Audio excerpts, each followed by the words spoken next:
আসসালামু আলাইকুম রহমতুল্লাহি ওবরাকাতুহ। সকল প্রশংসা আল্লাহ তাআলার জন্য, আলহামদুলিল্লাহ। দরুদ ও সালাম রসুল্লাহ সাল্লাল্লাহু আলাইহি ওয়াসাল্লামের প্রতি। আল্লাহুম্মা সাল্লি ওয়াসাল্লিম আলা সাইয়্যিদিনা মুহাম্মদ।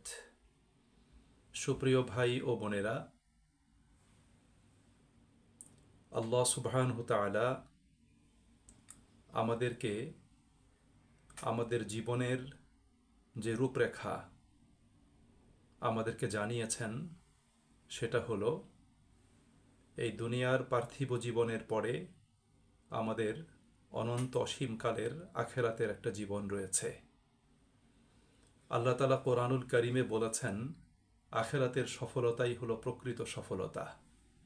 প্রত্যেক মুমিন ব্যক্তি আখেরাতে সফলকাম হতে চায়, আল্লাহ পাকের নিকট থেকে অনুগ্রহ এবং তার সন্তুষ্টি লাভ করে তার মেহমান হয়ে আল্লাহ পাকেরই জান্নাতে নিজেকে উপনীত করতে চায়। সুপ্রিয় ভাই এবং বোনেরা, রসুল করিম সাল্লাল্লাহু আলাইহি ওয়াসাল্লাম আমাদেরকে এমন কিছু কাজের কথা বলেছেন, এমন কিছু বিষয় আমাদের সামনে তিনি উপস্থাপন করেছেন, যে কাজগুলো সম্পাদন করলে, যে বিষয়গুলোর আলোকে জীবনকে গঠন করতে পারলে আমরা আল্লাহ পাকের পক্ষ থেকে ঘোষিত রসুল করিম সাল্লাল্লাহু আলাইহি ওয়াসাল্লামের সুসংবাদকৃত সেই জান্নাতে নিজেদেরকে উপনীত করতে সক্ষম হব। আমি সংক্ষেপে এমন কয়েকটি বিষয়ের কথা উল্লেখ করব, যে বিষয়গুলো রসুল করিম সাল্লাল্লাহু আলাইহি সাল্লাতু ওয়াসসালামের সহিহ হাদিস দ্বারা প্রমাণিত। যেমন তাওহীদের উপর অবিচল থেকে মৃত্যুবরণ করা। তাওহীদ হলো ওয়াননেস অফ আল্লাহ, অর্থাৎ এক আল্লাহতে বিশ্বাসী হওয়া এবং জীবনের সকল ক্ষেত্রে এক আল্লাহ তাআলার অনুশাসন এবং হুকুম আহকামের আলোকে জীবন পরিচালনা করা। সুপ্রিয় ভাই এবং বোনেরা, তাওহীদ হলো ঈমানের প্রাণ। ইসলামী একমাত্র জীবন বিধান যেখানে তাওহীদের বিষয়টি নিরঙ্কুশভাবে আমাদের উপর আল্লাহ রাব্বুল আলামিন আরোপ করেছেন। তাওহীদের পথ থেকে এক চুল পরিমাণ বিচ্যুত হওয়ার কোনো সুযোগ নাই। আমাদেরকে আল্লাহ পাকের জাত এবং সত্তার ব্যাপারে, আল্লাহ পাকের অধিকার এবং ক্ষমতার ব্যাপারে, আল্লাহ রাব্বুল আলামিনের ইবাদতের ব্যাপারে, আল্লাহ পাকের আসমাউল হুসনা এবং তার সিফাতসমূহের ব্যাপারে আমাদেরকে তাওহীদবাদী হতে হবে। আল্লাহ পাককে এক এবং একক বলে জানতে হবে। দ্বিতীয়ত হলো, আল্লাহ তাআলা আমাদের উপর দৈনিক 5 ওয়াক্ত সালাত ফরজ করে দিয়েছেন। যথাযথভাবে, যথা নিয়মে আমাদেরকে দৈনিক 5 ওয়াক্ত সালাত আদায় করতে হবে। আল্লাহ নবী সাল্লাল্লাহু আলাইহি ওয়াসাল্লাম বলেছেন, যে ব্যক্তি 5 ওয়াক্ত সালাত যথাযথরূপে আদায় করবে, তার জন্য প্রতিশ্রুতি রয়েছে আল্লাহ রাব্বুল আলামিন তাকে ক্ষমা করে দিবেন এবং আল্লাহ তাআলা তাকে জান্নাতে উপনীত করবেন। এজন্য আমাদের প্রত্যেককে আত্মবিচারের সাথে এবং আল্লাহ তাআলার নির্দেশের আলোকে 5 ওয়াক্ত সালাত যথাযথরূপে আদায় করতে হবে। 3 নম্বর হলো, আল্লাহ পাকের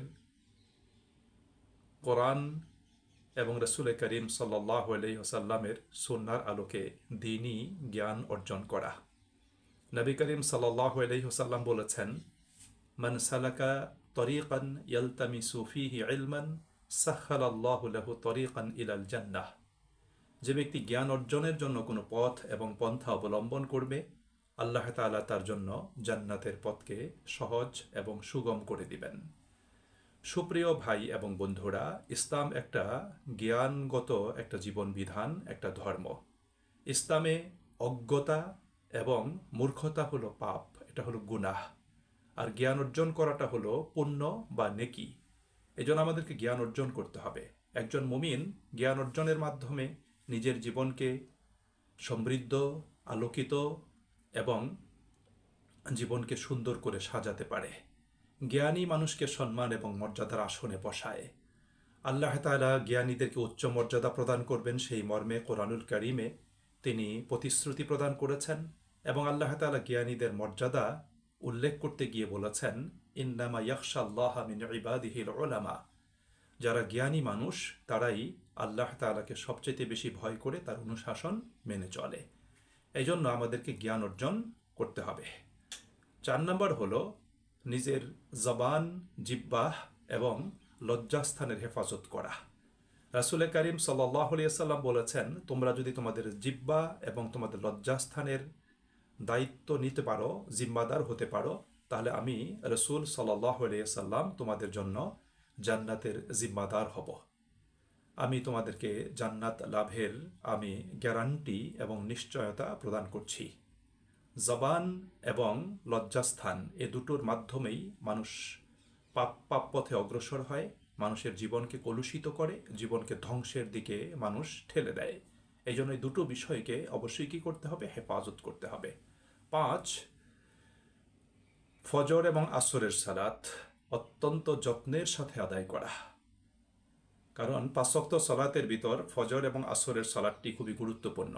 আসরের সময় মানুষের চরম ব্যস্ততার সময়, কাজকর্ম, অফিস আদালত, খেলাধুলা, এই কাজে মানুষ ব্যস্ত সময়ে কাটায়। আবার ফজরের সময় মানুষ ঘুমে থাকে, বিশ্রামে থাকে। এই জন্যই দুটো সালাতকে বিশেষভাবে উল্লেখ করেছেন রাসূল করিম সাল্লাল্লাহু আলাইহি ওয়াসাল্লাম। আল্লাহ নবী বলেছেন, মান সাল্লাল বারদাইন দাখালাল জান্নাহ, যে ব্যক্তি দুটো ঠান্ডা সময়ের সালাত আদায় করবে সে ব্যক্তি জান্নাতে প্রবেশ করবে। মুহাদ্দিসিনগণ এবং আপনার আহলুল ইলম যারা, তারা বলেছেন এই ঠান্ডা সময়ের 2 সালাত হলো ফজরের সালাত এবং আসরের সালাত। সুতরাং এই 2টা সালাতের ক্ষেত্রে স্পেশালি যত্ন নিতে হবে এবং সঠিকভাবে আদায় করতে হবে।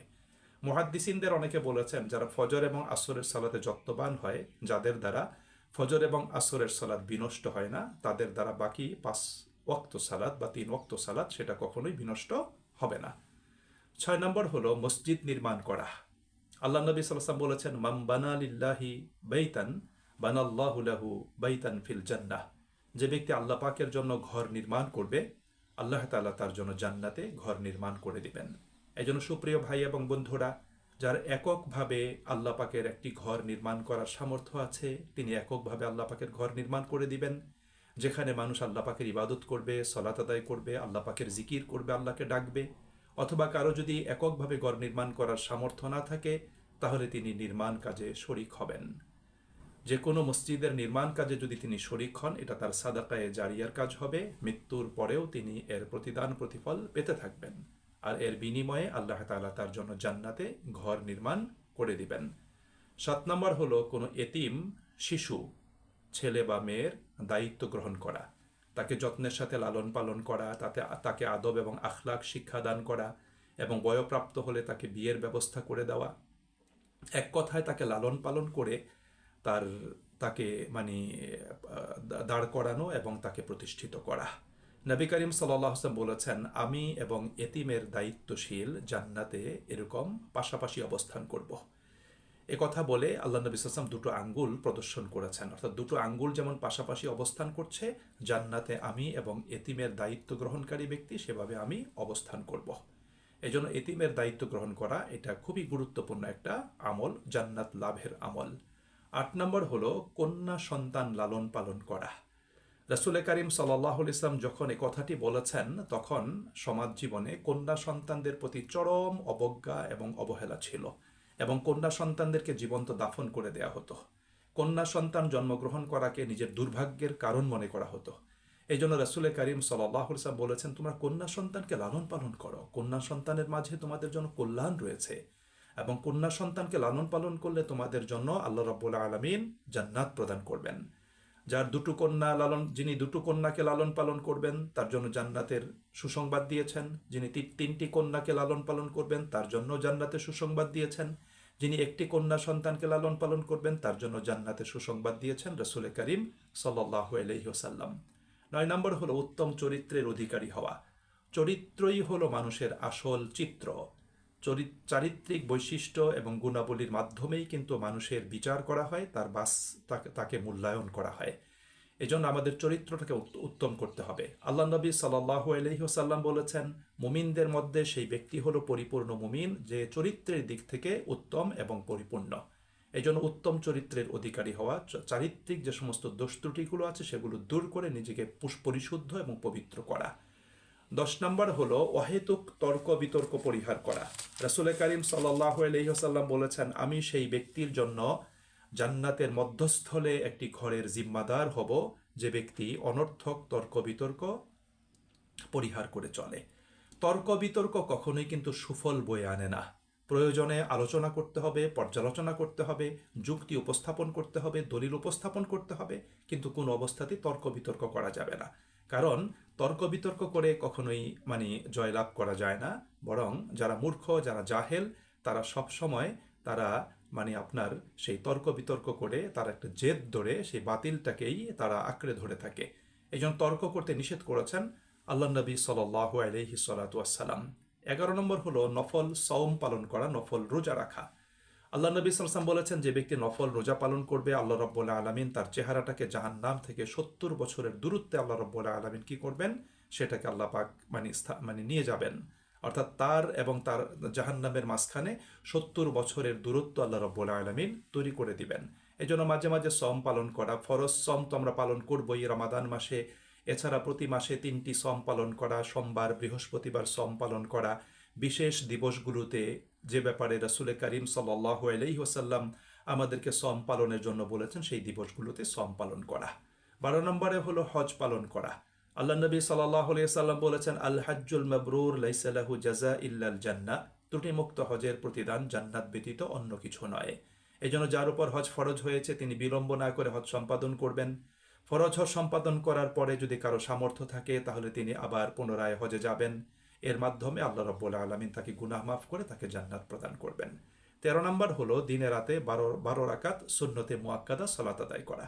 রাসূল করিম সাল্লাল্লাহু আলাইহি ওয়াসাল্লাম বলেছেন, যে ব্যক্তি দিনে রাতে 12 রাকাত সুন্নতে মুআক্কাদা আদায় করবে, আল্লাহ রাব্বুল আলামিন তার জন্য জান্নাতে একটা ঘর তৈরি করে দিবেন। এই 12 রাকাত সুন্নত হলো ফজরের আগে 2 রাকাত, জোহরের আগে 4 রাকাত, জোহরের পরে 2 রাকাত, মাগরিবের পরে 2 রাকাত এবং এশার পরে 2 রাকাত। এই 12 রাকাত সুন্নতের কথা বলেছেন রাসূল করিম সাল্লাল্লাহু আলাইহি ওয়াসাল্লাম। 14 নম্বর হলো ঈমানের সাথে মৃত্যুবরণ করা। আল্লাহ নবী সাল্লাল্লাহু আলাইহি ওয়াসাল্লাম বলেছেন, মাম্মাতা লা ইউশরিক বিল্লাহি শাইআ দাখালাল জান্নাহ। যে ব্যক্তি এমন অবস্থায় মৃত্যুবরণ করলো যে সে আল্লাহ পাকের সাথে কোনো কিছুকে শরিক করলো না, বরং ঈমানের সাথে মৃত্যুবরণ করলো, দাখালাল জান্নাহ, সে ব্যক্তি জান্নাতে প্রবেশ করবে। সুপ্রিয় ভাই এবং বন্ধুরা, অন্য আরেকটা হাদিস আল্লাহ নবী সাল্লাল্লাহু আলাইহি ওয়াসাল্লাম বলেছেন, লা ইয়াদখুলুল জান্নাতা ইল্লা মুমিন, মুমিন ব্যতীত অন্য কেউ জান্নাতে প্রবেশ করবে না। এই জন্য ঈমানের সাথে মৃত্যুবরণ করা, আল্লাহ পাকের কাছে দোয়া করা, আল্লাহ আমাকে যখন তুমি মৃত্যু দান করবে আমাকে ঈমানের সাথে মৃত্যু দান করো, আমাকে যতদিন তুমি বাঁচিয়ে রাখবে আমাকে দিন ইসলামের উপর বাঁচিয়ে রেখো। এই দোয়া আমাদেরকে শিখিয়েছেন রাসূল করিম সাল্লাল্লাহু আলাইহি ওয়াসাল্লাম।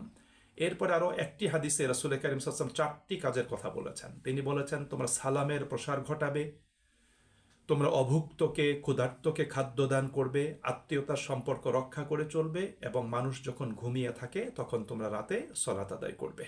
যেমন রাসূল করিম সাল্লাল্লাহু আলাইহি ওয়াসাল্লাম বলেছেন, আইয়ুহান নাস, হে লোকেরা, আফশুস সালাম, তোমরা বেশি বেশি করে সালাম প্রদান করো, সালামের প্রসার ঘটাও। ওয়া আতিমুত তুআম, তোমরা অভুক্তকে খাদ্য দান করো। ওয়াসিলুল আরহাম, এবং তোমাদের আত্মীয়তার সম্পর্ক রক্ষা করে চলো, আত্মীয়তার সম্পর্ক নষ্ট করো না। ওয়াসাল্লু ফিল লাইল ওয়ান্নাসু নিয়াম, এবং মানুষ যখন ঘুমিয়ে থাকে তখন তোমরা রাতের বেলা সালাত আদায় করো, তাহাজ্জুদের সালাত আদায় করো। তাদখুলুল জান্নাতা বিসালাম, তাহলে তোমরা নিরাপত্তার সাথে, শান্তির সাথে আল্লাহ পাকের জান্নাতে প্রবেশ করতে সক্ষম হবে।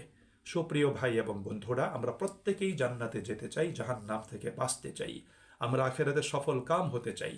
তাই আসুন আমরা প্রত্যেকে আলোচিত এই আমলগুলো, এই কাজগুলো আমরা করার চেষ্টা করি, আমাদের জীবনটাকে সুন্দর করে সাজাই, জীবনটাকে আলোকিত করি, জীবনটাকে সমৃদ্ধ করি, এবং আল্লাহ পাকের অনুশাসন মেনে রাসূলের সুন্নাহ মোতাবেক জীবনযাপন করার জন্য চেষ্টা করি।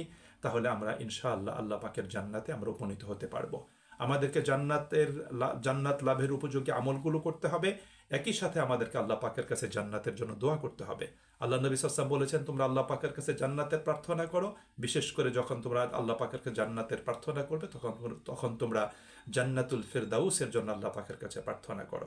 আমরা আল্লাহ পাকের কাছে প্রার্থনা করি, আল্লাহুম্মা ইন্না নাসআলুকা জান্নাতাল ফিরদাউস, হে আল্লাহ, আমরা তোমার কাছে জান্নাতুল ফিরদাউস চাই, তুমি আমাদেরকে জান্নাতুল ফিরদাউস নসিব করো। আমিন। আসসালামু আলাইকুম ওয়া রাহমাতুল্লাহ।